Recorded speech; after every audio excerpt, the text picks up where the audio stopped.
So we have already discussed thoracic volume, thoracic movements, breathing mechanism. We have already done. अभी जो discussion है that is thoracic volume. देखो ऐसा है कि जब वॉल्यूम थोरेक्स है तो थोरेक्स के अंदर कितना एयर मूव करेगा लंग्स के अंदर, है ना. ये जो अलग अलग लेवल पे हम काउंटिंग करते हैं अमाउंट ऑफ एयर की, ये कहलाते हैं वॉल्यूम्स. क्या कहलाते हैं ये वॉल्यूम्स कहलाते हैं. ठीक है. तो असल में क्या है कि कुछ बेसिक वॉल्यूम होते हैं. These are amount of air. ये अमाउंट ऑफ एयर है. जैसे नॉर्मल ब्रीद आप कर रहे हो, 1 मिनट के अंदर जो ब्रीदिंग है, नॉर्मल ब्रीद रेट है वो 16 से 20 बार के आसपास होता है ना. 16 to 20 times healthy person can breathe.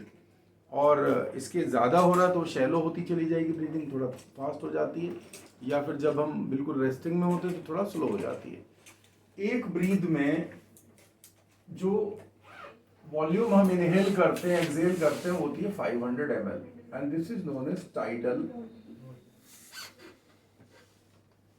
Volume. देखो ऐसा है कि ये वॉल्यूम अलग अलग वैल्यूज होती है ना. तो ये एक वॉल्यूम है कि 500 ml एयर आप अंदर लोगे और 500 ml जो है वो रिलीज करोगे. ये जो 500 ml है ये कंप्लीटली आपके रेस्पिरेटरी सिस्टम के अंदर एल्वियोलाई तक नहीं पहुंचता. इसमें से कुछ जो है वो पैसेज के अंदर भी रह जाती है. तो ये जो 500 है इसमें से एक 150 ml का स्पेस आपके बुक में डिस्कस नहीं कर रखा है, but it is 150 ml dead space air है. डेड स्पेस एयर का मतलब ये हुआ कि ये एयर आपके ब्रीदिंग या गैसेस एक्सचेंज के अंदर जो है, गैसेस एक्सचेंज में ये यूज होने वाला नहीं है. ठीक है. तो ये बात समझने की है कि ये एल्वेलाई के अंदर जो है नहीं पहुंचेगा, बीच में रह जाएगा. 350 ml एयर जो है that reaches up to alveoli. तो it is used for gases exchange with the blood. तो ब्लड के साथ ही जाती है. ये वॉल्यूम टाइडल वॉल्यूम है. सबसे पहला कॉमन वॉल्यूम बुक में डिस्कस किया हुआ है. ठीक है. इसके अलावा जो दूसरे वॉल्यूम होते हैं जैसे IRV होता है. IRV क्या होता है? Inspiratory reserve volume. तो IRV में क्या करेंगे? IRV ये कैपेसिटी है कि भी आप जो है नॉर्मल ब्रीद इन कर लो, पहले नॉर्मल सांस ले लो, तो उसके बाद क्या है कि फोर्सफुल इंस्पिरेशन करेंगे. नॉर्मल ब्रीद के बाद एक फोर्सफुल इंस्पिरेशन जब होती है तो दैट इज कॉल्ड, क्या कहते हैं इसको? IRV. ठीक है. IRV का जो वैल्यू होता है वो करीब 2500 ml के करीब रहेगा. ये कितना रहेगा? 2500 ml. ठीक है. तो IRV जो है ये हो गया, ये सेपरेट वैल्यू होगी. इसी तरह नॉर्मल ब्रीद आउट करने के बाद, यानी कि आपने ये टाइडल वॉल्यूम बाहर कर दिया, उसके बाद फोर्सफुल एक्सपिरेशन करोगे तो that is called ERV, expiratory reserve volume. क्या कहेंगे इसको? Expiratory reserve volume. के आपने पहले तो नॉर्मल ब्रीद आउट कर दी, उसके बाद में फोर्सफुल ब्रीद कर रहे हैं, आउट कर रहे हैं. तो this is called ERV, expiratory reserve volume. ये ERV होगा. और ERV जो है वो करीब 1000 से 1200 के बीच में होता है. कितना होता है? 1000 to 1200 ml है ना. ये इतनी वैल्यू इसकी रहेगी. 1000 to मतलब आप ऑन एन एवरेज कह सकते हो 1100 की ये वैल्यू जो है बीच में आप इसे मान सकते हो. यानी कि एक बात पता लगी, आप इनहेल तो ज्यादा कर सकते हो, एक्सहेल कम कर सकते हो. ये एक यहां पे देखने वाली बात है. तो ERV का वैल्यू जो है वो कम रहेगा, IRV का वैल्यू ज्यादा है. ठीक है. तो ये तीन तो मेन हो गए. टाइडल हो गया, IRV हो गया और ERV हो गया. एक होता है रेजिडुअल वॉल्यूम, RV. रेजिडुअल क्या होता है बेटा? बॉडी के अंदर जो हवा लंग्स से बाहर निकाली नहीं जा सकती, जो एयर लंग्स से बाहर हम कर ही नहीं सकते। फोर्सफुल एक्सपिरेशन के बाद भी जो हवा लंग्स के अंदर रह जाती है, that is called as residual volume, है ना। तो रेसिडुअल वॉल्यूम हमारे लंग्स के बाहर आ ही नहीं सकती है, और इसकी वैल्यू जो है वही करीब 1100 ml से 1200 ml के बीच रहती है। तो जो ERV और RV की वैल्यू है, आप देख रहे हो कि दोनों वैल्यू लगभग बराबर है। ERV और RV का वैल्यू ऑलमोस्ट इक्वल है। These are 4 volumes. क्या है ये? These are alone value. ये अकेले अकेले वैल्यूज होती हैं, क्योंकि ये किसी के साथ शेयर्ड वैल्यूज नहीं है, किसी के जुड़ने से नहीं बनी है, ये सेपरेट वैल्यू है। These are called lung volumes. इसके बाद क्या आते हैं? इसके बाद आती है कैपेसिटीज। इसके बाद आते हैं कैपेसिटीज। लेकिन चलो कैपेसिटीज पे आगे बढ़ने से पहले हम ये समझ लेते हैं कि कौन से डिवाइस के थ्रू आप इसे चेक करते हो, है ना। तो that device is called spirometer. क्या होता है वो? स्पायरोमीटर होता है। तो स्पायरोमीटर कैसा होगा? एक्चुअली स्पायरोमीटर देखो, आजकल कंप्यूटेड स्पायरोमीटर तो किसका बना हुआ है? कंप्यूटर से ही होता है। उसमें एक इनहेलर होगा या एक्सेलर होगा, एक ऐसे आपको जो है मुंह में उसको फूंक करना है ना, हवा ब्लो करनी है, उसके ब्लोअर होगा। तो ब्लोअर में जब हम हवा डालते हैं तो वो कंप्यूटर के सेंसर से होके गुजरेगा, और वहां पे एक ग्राफ आ जाएगा, ग्राफ बन जाएगा, ठीक है। उसी ग्राफ से एस्टिमेशन हो जाती है कि आप कितना एक्सेल, कितना इनहेल कर रहे हो, कितनी आपकी कौन कौन सी वॉल्यूम्स हैं, क्या क्या कैपेसिटीज हैं, ये उससे पता चल जाता। बट होता क्या है, पहले जमाने में जब ये शुरुआत हुई इस वॉल्यूम्स को चेक करने की, तो डिवाइस वॉज, ये आपका डिवाइस जो है कोई इलेक्ट्रॉनिक डिवाइस नहीं था, इट वॉज मैकेनिकल डिवाइस। कैसा था ये मैकेनिकल डिवाइस था। कैसा डिवाइस था? स्पायरोमीटर। सिंपली क्या है कि यहां पे एक इसमें ड्रम है पानी का, और इसके ऊपर, इसके अंदर एक उल्टा ड्रम यहां पे फिक्स है, ठीक है। इसके अंदर भरा हुआ है यहां पे पानी, यहां पे अंदर पानी भरा हुआ है, इसके अंदर पानी भरा हुआ है, ठीक है। और इस तरह से या तो ऊपर से या नीचे से एक पाइप है, यहां पे पाइप, और आप यहां से हवा ब्लो करोगे, ठीक है। हवा ब्लो करोगे तो क्या होगा कि यहां पे हवा आएगी, हवा आएगी तो ड्रम विल मूव अपवर्ड्स, ठीक है। एक कंडीशन में यहां पे पॉइंटर लगा रहता है, और यहां पे लगा हुआ है स्केल। क्या लगा हुआ है यहां पे? स्केल। और नॉर्मल कंडीशन में पॉइंटर रहेगा 0 पे। क्या रहेगा? 0 पे रहेगा। जैसे ही इसमें हवा फूकेंगे तो ड्रम ऊपर उठेगा, पॉइंटर ऊपर चला जाता रहेगा। तो जितना पॉइंटर ऊपर जाएगा वो एयर को मेजर करने का तरीका बनेगा हमारा, और कितना एयर जो है आप ब्लो कर रहे हो, कितना इनहेल कर रहे हो, वो सारी चीज इसमें, इसके थ्रू आप चेक कर सकते हैं, ठीक है। The device is called spirometer. तो स्पायरोमीटर के साथ लंग वॉल्यूम्स, या फिर जो है लंग्स के अंदर जो भी डिटेल्स, कैपेसिटीज अभी हम पढ़ेंगे, वो सारे के सारे आप निकाल सकते हैं, ठीक है। अब बात आती है कैपेसिटीज की। तो लंग वॉल्यूम समझ में आ गया आपको? कितने वॉल्यूम्स हैं बेसिकली? There are 4 volumes. तो वो 4 वॉल्यूम कौन कौन से हैं? अब समझ लिया होगा, समझ लिया होगा। तो पहला वॉल्यूम जो है हमारा टाइडल वॉल्यूम है, IRV है, ERV है, और रेजिडुअल वॉल्यूम है, ठीक है जी। सांस कितना रेगुलरली ले रहे हैं हम, फोर्सफुल कितना ब्रीथ कर सकते हैं, फोर्सफुल कितना बाहर छोड़ सकते हैं, और कितनी हवा हमारे लंग्स में बाकी रह जाती है। अब बात आती है लंग कैपेसिटीज।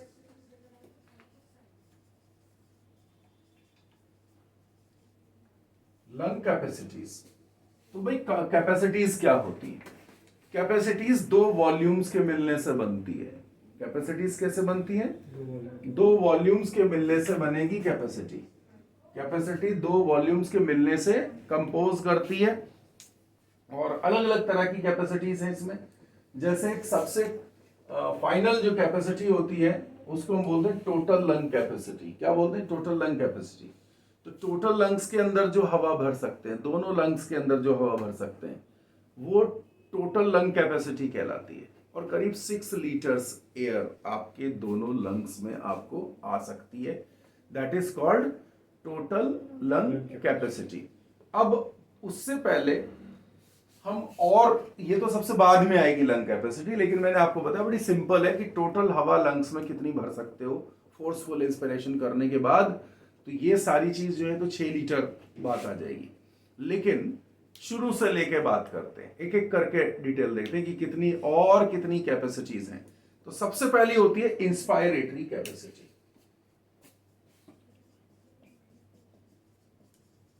इंस्पायरेटरी, कितनी हवा आप लंग्स के अंदर इनहेल कर सकते हो, this is called inspiratory capacity. IC बोलते हैं इसको, this is called IC.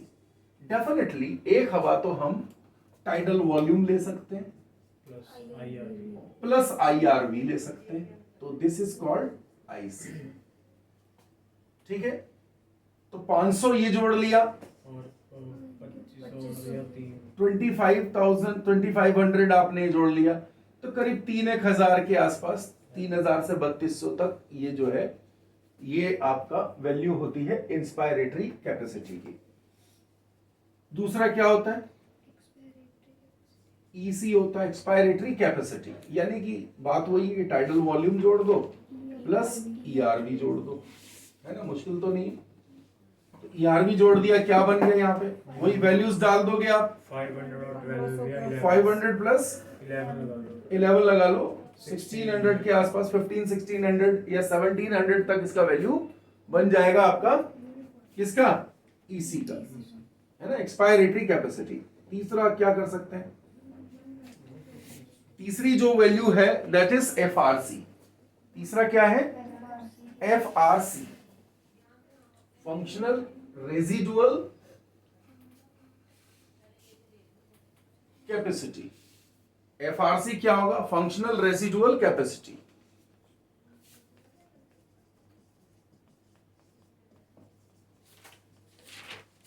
Residual,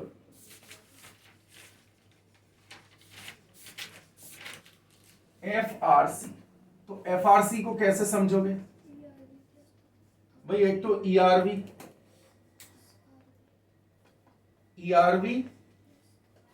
expiratory reserve volume, है ना, जो आप फोर्सफुली बाहर निकाल सकते हैं, और दूसरा रेसिडुअल वॉल्यूम। दोनों को मिला दो तो आपको जो है क्या मिल जाएगा, एफआरसी। अब ईआरवी क्या था वैसे, टीवी प्लस, हाँ नहीं, ये तो सीधे सीधे ऐसे हो जाएगा ना, ईआरवी तो ईआरवी है ना, वॉल्यूम है ना, this is volume, this is also volume. तो ये कितना था ईआरवी, ईआरवी करीब 1200 मान लो या 1100 मान लो, प्लस रेसिडुअल वॉल्यूम कितना ही है, करीब 2400 की वैल्यू जो है, या 2200 2400 जो वैल्यू होगी, दिस इज एफआरसी। एफआरसी बोलेंगे किसको, एफआरसी उसको बोलेंगे कि एक तो फंक्शनल, एक तो रेसिडुअल वॉल्यूम है आपका लंग्स के अंदर है, दूसरी वो हवा है जो आप जो मूविंग आउट एयर है टोटल मिला के, मतलब मूविंग आउट प्लस अंदर जो इकट्ठा है। फंक्शनल रेजिडुअल मतलब ये हवा जो है आपके लंग्स में रेजाइड कर रही है, एज वेल एज उसका कुछ पार्ट जो है बाहर मूव हो रहा है। ठीक है, ये फंक्शनल रेजिडुअल है, मतलब अगर इसे फोर्सफुल बाहर ना करते इसका कुछ हिस्सा तो लंग्स में ही रहता। फोर्सफुल आप देखो एक्सपायर करने में आपको जोर लग रहा है, ठीक है, ये इजीली बाहर नहीं जा रही है। नॉर्मल अगर इसे फोर्सफुल नहीं रोकते तो ये लंग्स के अंदर ही रहती है ना, इसका कुछ हिस्सा बाहर जाता है, यानी कि this goes out and this resides. तो ये वैसे अगर इसे कोई टच ना करे तो ये लंग्स के अंदर ही रहेगा ना, तो that's why it is called functional residual capacity. ठीक है, फंक्शनल रेजिडुअल कैपेसिटी के बाद क्या हुआ इसमें, नेक्स्ट क्या है, वाइटल कैपेसिटी, जिसका पूरा इस्तेमाल होगा वीसी, यानी कि वाइटल कैपेसिटी। वाइटल कैपेसिटी, तो वाइटल कैपेसिटी में क्या क्या जोड़ेंगे,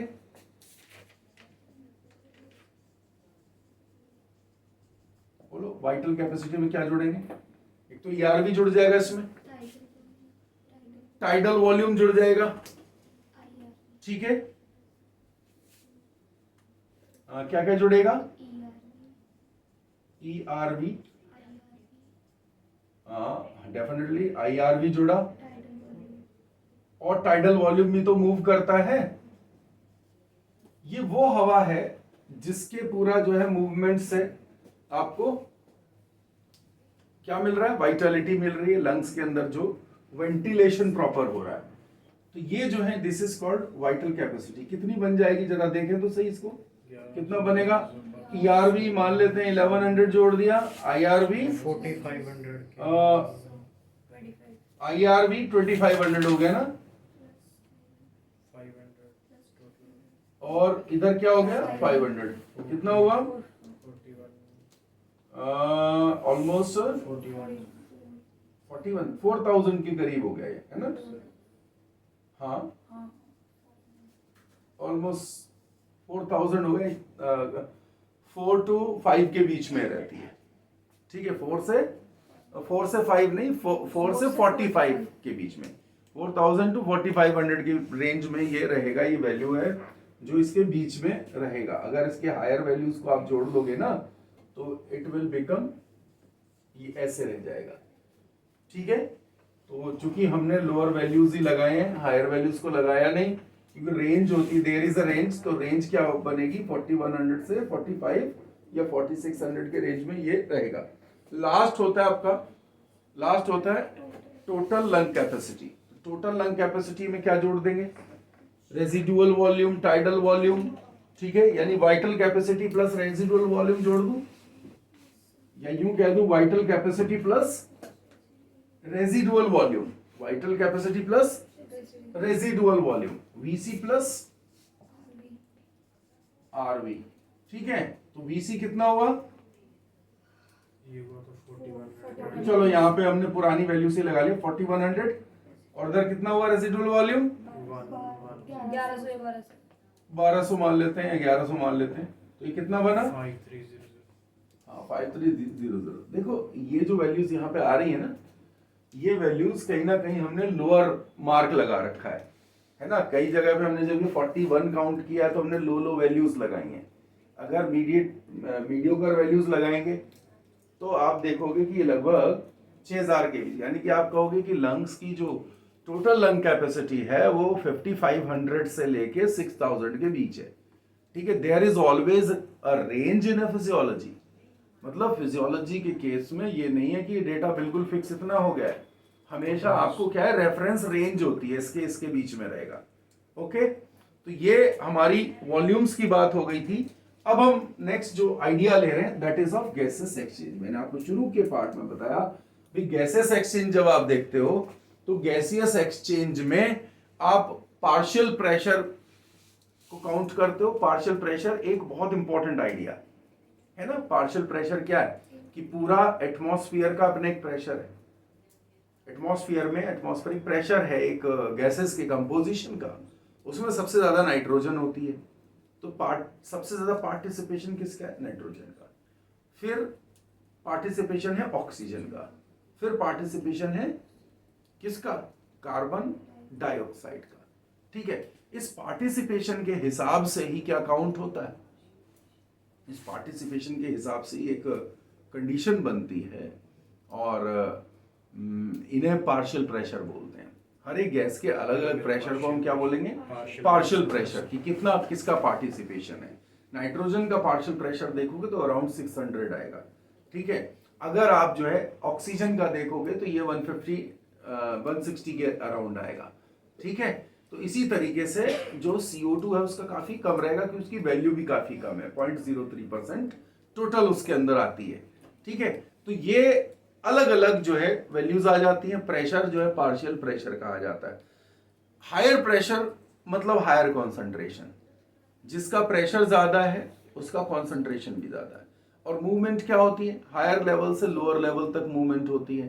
तो देयर वाज अ मतलब एक आइडिया शुरू में जो डायग्रामेटिक हमने देखा था कि भाई एल्वियोलाई के अंदर जो गैसेस प्रेजेंट हैं वो मूवमेंट किस फॉर्मूला पे करेंगी?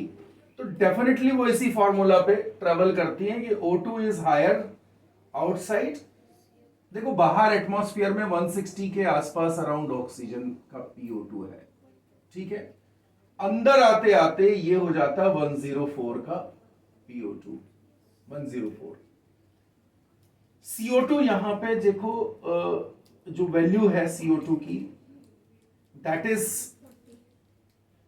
ये जो है इस तरफ कम होती है ब्लड के अंदर। मैं कम या ज्यादा ब्लड के रेफरेंस में लिखता हूं, ठीक है। यहां पे ये होती है 40 mmHg जो PO2 है, PCO2 है। The PCO2 is 40 and PO2 is 104, जबकि बाहर ऑक्सीजन की वैल्यू 160 है। चूंकि यहां पार्शियल प्रेशर CO2 का ज्यादा है तो इसका पार्शियल प्रेशर कम हो जाएगा। आप सिंपली एक बात समझ के रखिए कि अपोजिट गैस का पार्शियल प्रेशर भी रोल प्ले करता है, ठीक है। अगर अपोजिट गैस का पार्शियल प्रेशर ज्यादा होगा तो जो एग्जिस्टिंग जिस रेफरेंस गैस की हम बात कर रहे हैं उसके पार्शियल प्रेशर पे भी उसका फर्क पड़ेगा। तो यहां पे ये सिस्टम है, कॉन्सेंट्रेशन O2 का यहां पे फिर भी आप ज्यादा देख रहे हो। अब ये this is the incoming blood, ये आ रहा बॉडी के पार्ट से, this blood is coming from body parts, ठीक है। चारों तरफ आप इंटरस्टिशियल फ्लूइड यहां देखते ही हो, ये बात हमने पहले भी सर्कुलेशन में भी एक बार डिस्कशन की है। तो इसमें क्या है जी, ये क्या क्या होता है इधर, यहां पे PO2 जो है 40 है, PCO2 क्या है, ये 46 या 45 रहता है, ठीक है। तो सिंपली क्या होता है कि भाई ऑक्सीजन तो बाहर, ऑक्सीजन ज्यादा है तो oxygen will move in, CO2 कम है, CO2 यहां पे ज्यादा है बाहर कम है तो CO2 विल मूव आउट। लेकिन सवाल यह है कि कौन सी चीज तेजी से मूव करेगी। जो डिफरेंस है वो ऑक्सीजन का ज्यादा है ना, 60 का डिफरेंस है, 64 का डिफरेंस है, तो ऑक्सीजन मूव फास्टर। कभी कभी क्वेश्चन आता है कि विच प्रोसेस इज फास्टर, तो this is the faster process. और जो O2 का CO2 का जो प्रोसेस है it is slower then the oxygen, क्योंकि यहां 6 का ही डिफरेंस है, यहां 46 है और बाहर अगर 40 मानोगे या बुक में जैसे 45 दिया हुआ है तो 5 का डिफरेंस हो गया। Is that clear. एक और चीज ये बता दूं, तो यहां से ट्रेवल करता है, जैसे ही बाहर की तरफ जाते हैं तो एग्जिटिंग ब्लड के अंदर, जो एल्वुलाई के बाहर जो ब्लड जा रहा है, एग्जिटिंग ब्लड के अंदर PO2 95 के करीब रह जाती है और PCO2 अगेन इट इज 40, यानी कि 40 से कम ना होगा, 40 से कम नहीं होगा। फिर ये ब्लड जो है सेल्स तक पहुंच जाएगा, ये सेल्स में जाएगा, यहां से चले, ठीक है, यहां से चले बॉडी में जा रहा है ब्लड, यहां से चले, ठीक है, तो यहां से मूव करते करते पहुंच रहा है और यहां पे कोई body cell, here it is body cell, ठीक है।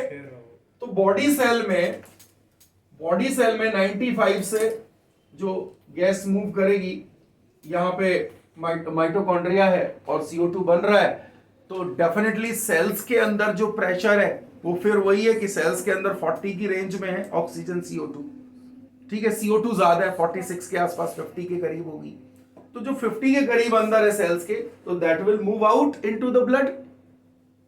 और ऑक्सीजन जो है बाहर कितनी 95 है, that will move in the cell. तो ये जो सिस्टम है पार्शियल प्रेशर से रोल प्ले होगा, डिफ्यूजन है, it is basically simple diffusion. आपके बुक में चार्ट दिया हुआ है ना, and in that chart it is mentioned कि कहां पे कितनी गैसेस अवेलेबल है, ठीक है। तो आप देख रहे हो कि अराउंड 160 mmHg का जो प्रेशर है वो कहां मेंटेन हो रहा है, एटमॉस्फेरिक एयर में, जबकि CO2 को दिखाया हुआ है 0.03%, है ना। ये स्लाइटली ज्यादा होना चाहिए, यहां पे मेंशन कम कर रखा है, थोड़ा सा ही ज्यादा होगा, रियल कंडीशंस में ज्यादा होगा, ठीक है। इसके अलावा एल्वोलाई के अंदर दिखा रखा है 40 और 104 के रेंज का है, 100 की रेंज का है ऑक्सीजन, और 40 जो है वो क्या है, वो आपकी CO2 है। इस तरीके से वो सारे वही डेटा जो मैंने आपसे डिस्कस किया।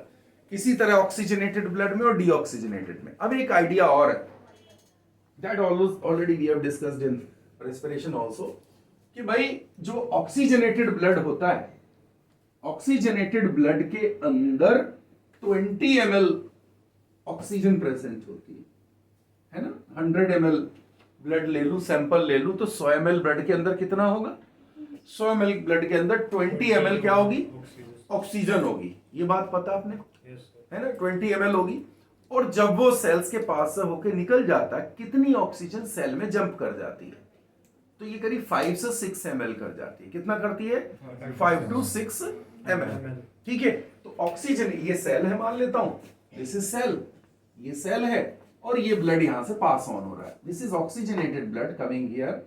तो ये 100 ml के अंदर मान ले 20 ml ऑक्सीजन होती है, 100 ml ब्लड पास किया तो 20 ml है, यहां से इधर ओनली 5 to 6 ml ट्रांसपोर्ट होगी। और इधर CO2 की बात अगर करो तो CO2 का जो मूवमेंट होता है वो भी करीब 3-4 ml के आसपास होता है उधर। ठीक है, तो ये 5 to 6 ml है। जब ये एग्जिटिंग ब्लड होगा, एग्जिटिंग ब्लड है टुवर्ड्स द, मतलब लंग्स की बात करूं, तो यहां पे ये जो वैल्यू है डीऑक्सीजनेटेड ब्लड जो वेन्स के अंदर प्रेजेंट होगा, इसमें 14 मिलीग्राम होगी, ml होगी, मिलीलीटर। ठीक है, ऑक्सीजन, यानी कि डीऑक्सीजनेटेड ब्लड का सैंपल पर 100 ml contain around 14 to 15 ml, 14 to 15 ml oxygen. ठीक है, 14 से 15 ml ऑक्सीजन होती है उसमें, यानी कि डीऑक्सीजनेटेड ब्लड भी काफी ऑक्सीजनेटेड होता है। आपने क्या पढ़ा था? आपने पढ़ा था फिशेस के बारे में, their heart is always receiving deoxygenated blood, that is venous heart। ठीक है, वेनस हार्ट था। तो उसमें क्या हो रहा था? उसमें एक बड़ी इंपॉर्टेंट बात हो रही थी कि ये ब्लड तो, ये ऑक्सीजनेटेड ब्लड तो ले ही नहीं रहा हार्ट, तो उसमें मिक्सअप ब्लड से ही वो ऑक्सीजन का अपना काम चला ले रहा है। Is it clear? डन। तो ये बात होती है। अब इसका मतलब ये हुआ कि ब्लड के अंदर से जो ऑक्सीजन बाहर जा रही है, सेल्स के अंदर जा रही है, वो मुश्किल से 25% है। टोटल ऑक्सीजन का कितना है? करीब 25% ऑक्सीजन जो है वो मूव करती है, 75% तो बाइंडेड ही रहती है। ठीक है, तो लंग्स में जाने के बाद जो सिचुएशन होती है, तो कितना CO2 रिलीज होती है वहां पे पर 100 ml? वो है 3 से 4 ml। कितनी होती है? 3 to 4 ml।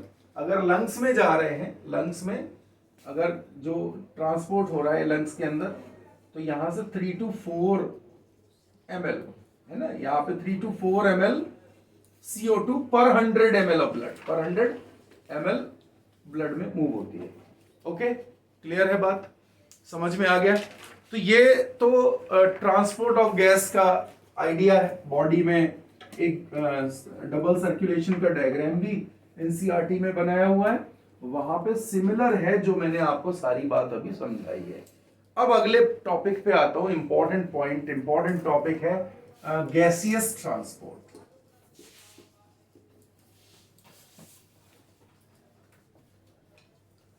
तो हमारे ब्लड के अंदर we have 2 gases to be transported in blood. सबसे पहला क्या? सबसे पहला ऑक्सीजन, दूसरा क्या? दूसरा CO2, और तीसरा अनयूजुअल गैस कार्बन मोनोऑक्साइड भी कभी कभी बाइंड हो जाती है। तो कार्बन मोनोऑक्साइड ये पॉइजनस गैस है, इट इज पॉइजनस। ये हमारी नॉर्मल कोई गैस नहीं है। ये मेन हमारा काम है O2 और CO2 के ट्रांसपोर्ट पे बात करना। यहां तो मैं सिर्फ आपको ये बताऊंगा कार्बन मोनोऑक्साइड पॉइजनिंग जो है ये पॉइजनस गैस है, and it form CO carbon monoxide. Carbon monoxide gas है, इट फॉर्म्स, ये क्या बनाएगा? Carboxy haemoglobin. हीमोग्लोबिन के साथ बाइंड होकर कार्बोक्सी हीमोग्लोबिन बना लेता है ये। ठीक है, दूसरी तरफ हम देख रहे हैं कि हमने बार बार हीमोग्लोबिन की बात की है, हीमोग्लोबिन के अमाउंट पे भी डिस्कशन, ये हालांकि सर्कुलेशन में हुआ आरबीसी के डिस्कशन पे करते हुए। आरबीसी में हमने क्या पढ़ा था कि पर 100 ml ऑफ ऑक्सीजन, पर 100 ml ऑफ ब्लड 14.6 यानी कि अराउंड 15 ग्राम हीमोग्लोबिन हम एवरेज काउंट करते हैं। 14.6 को हम क्या कहते हैं कि इट इज एवरेज डेटा, है ना, it is common average data. एक ml एक ग्राम हीमोग्लोबिन 1.32 ml ऑक्सीजन को बाइंड कर लेता, तो 100 ml ब्लड कितने ऑक्सीजन को लेके जाता? 14.6 इंटू 1.32 ml, है ना। This was the amount, it was 19 point something the data. और साथ में जो रिमेनिंग है that is transported dissolved in the plasma. 97% जो ऑक्सीजन है ये दो तरह से ट्रांसपोर्ट होता है। 97% in the form of what? In the form of HbO2, है ना, oxyhaemoglobin and we have discussed कि एक हीमोग्लोबिन 4 ऑक्सीजन्स को अपने साथ लेके जाएगा। एक हीमोग्लोबिन 4 ऑक्सीजन्स को कैरी करेगा, अंडरस्टूड? 4 ऑक्सीजन मॉलिक्यूल्स, ठीक है, मॉलिक्यूल्स को कैरी करेगा, ये कंडीशन बनेगी।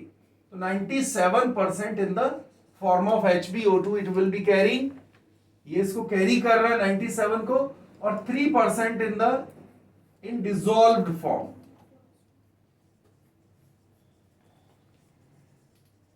इन प्लाज्मा में डिसॉल्व कर रहा है कितना? 3% it is in plasma. Okay, समझ में आ गई? तो ये टोटल ऑक्सीजन ट्रांसपोर्ट है। CO2 बेटा, CO2 ट्रांसपोर्ट को क्या कह रहे हो तुम? CO2 ट्रांसपोर्टेशन का सिस्टम क्या है? तो CO2 ट्रांसपोर्ट हो रही है, CO2 ट्रांसपोर्ट हो रही है किसके कंडीशन में? कैसे कैसे ट्रांसपोर्ट हो रही है? कार्बामिनो हीमोग्लोबिन,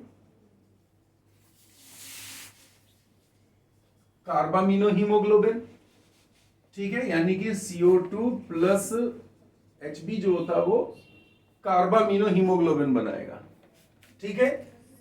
इसके अलावा ये जो कर रहा है ना, ये इट इज 23% ट्रांसपोर्ट, 23% इस फॉर्म में ट्रांसपोर्ट होता है। दूसरा जो ट्रांसपोर्टेशन है वो हो रहा है HCO3 आयन की फॉर्म में। It is in the form of HCO3 ion, bicarbonate ion. कौन सा आयन है?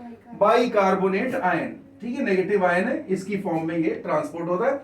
And it is about 70% and dissolved in plasma, पानी में घुल के डिसॉल्व्ड इन प्लाज्मा। कितना बच्चों? 7% करीबी ऐसे ट्रांसपोर्ट हो रहा है, ठीक है। अब दूसरा, ये तो मैंने बता दिया आपको कि carbon monoxide is not usual gas. Coal burning से, कोयला जलाने से ये गैस बाहर आती है। और कोल बर्निंग का कंडीशन ये होता है कि भाई इसको आपने जलाया अंदर बंद कमरे में, आपके ब्लड के साथ धीरे धीरे मिलेगा। ये जिस तरह से कार्बन मोनोऑक्साइड हीमोग्लोबिन से रिएक्ट करती है, ये भी करती है। और एक प्रॉब्लम क्रिएट क्या हो रही है कि इट इज 200 टाइम्स और 250 times more stable then the carbamino haemoglobin and oxy haemoglobin, ठीक है। ऑक्सी हीमोग्लोबिन और कार्बामिनो हीमोग्लोबिन जो है ये, जबकि आप ये देखो कि जो ऑक्सी हीमोग्लोबिन है वो थोड़ा लेसर स्टेबल है, बहुत जल्दी ब्रेक होके ऑक्सीजन रिलीज कर देता है। ये बिल्कुल पकड़ लेता तो रिलीज ही ना करेगा, रिलीज नहीं करेगा तो साइनोसिस हो जाएगा, शरीर नीला पड़ जाएगा और पर्सन जो है वो डेथ हो जाती है डेफिनेटली। इसको बोलते हैं कार्बन मोनोऑक्साइड पॉइजनिंग। सर्दियों के केस में जब लोग कोयला जला लेते हैं, अंदर अंगीठी वगैरह जला लेते हैं कहीं पे, तो वहां पे प्रॉब्लम अवेयरनेस ना होने की वजह से होता है, ठीक है। तो this is carbon monoxide poisoning. 3 वे मैंने आपको यहां पे बताए। अब ये कैसे होंगे इस पे हम बात करते हैं। देखिए, पहले वाले केसेस में देयर इज नो डाउट सीधे सीधे बाइंडिंग हो जा रही है और इधर जो है HbO2 बन रहा, कोई बाइंडिंग में कोई प्रॉब्लम नहीं है। अमाउंट भी डिस्कस्ड, कितना अमाउंट आता है, हीमोग्लोबिन की कॉमन वैल्यूज भी डिस्कस हुए थे और हमने हीमोग्लोबिन का स्ट्रक्चर भी डिस्कस किया था। देयर आर 4 हीम और हीम के साथ आयरन है, आयरन के साथ ही एक ऑक्सीजन जो है यहाँ पे बाइंड होता है। यानी कि अगर मैं कहूं कि सिंगल हीम कितने ऑक्सीजन को लेके जाएगा, तो सिंगल हीम 1 को लेके जाएगा। एक ग्लोबिन के साथ 4 ऑक्सीजन बाइंड होंगे। दिस वाज डिस्कशन, ठीक है। वहां पे 4 चेन्स हैं, अल्फा 1, अल्फा 2, बीटा 1, बीटा 2, इस तरह से ये बाइंडिंग हो रखी है उसकी। इधर कोई प्रॉब्लम नहीं, पानी में घुल के जाना, प्लाज्मा में घुल के जाना है, तो नो डिस्कशन फर्दर, ये क्लियर होगी बात। सबसे ज्यादा इंपॉर्टेंट होता है कार्बन डाइऑक्साइड ट्रांसपोर्ट को समझना। तो डिसॉल्व्ड इन प्लाज्मा का कोई प्रॉब्लम नहीं है, सीधे डिसॉल्व होगा। HCO3 कैसे बनेगा ये समझना है। HCO3 के फॉर्मेशन की प्रोसेस थोड़ी सी क्लियर कर लेते हैं, इसमें एक आध क्वेश्चन आपके जो है इंपॉर्टेंट बनते हैं। तो simply what we can see, भाई एक सेल है, ये रही cell, here it is mitochondria and CO2 is coming out.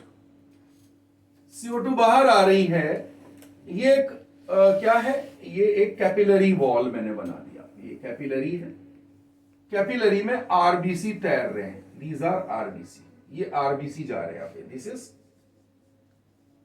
ये आरबीसी है, दिस इज आरबीसी, ठीक है। अब क्या हुआ है कि यहां पे CO2 रिलीज हुई, CO2 will come into interstitial fluid, interstitial fluid से आते हुए कहां जाएगी, दिस इज ब्लड प्लाज्मा, ये प्लाज्मा है और ये आरबीसी है इधर, ठीक है। प्लाज्मा के अंदर ये आया तो प्लाज्मा में क्या होगा, इसके पास ऑप्शन है, it will dissolve in plasma, 7% तो ऐसे चला गया ये, ठीक है, प्लाज्मा में डिसॉल्व होकर के। बाकी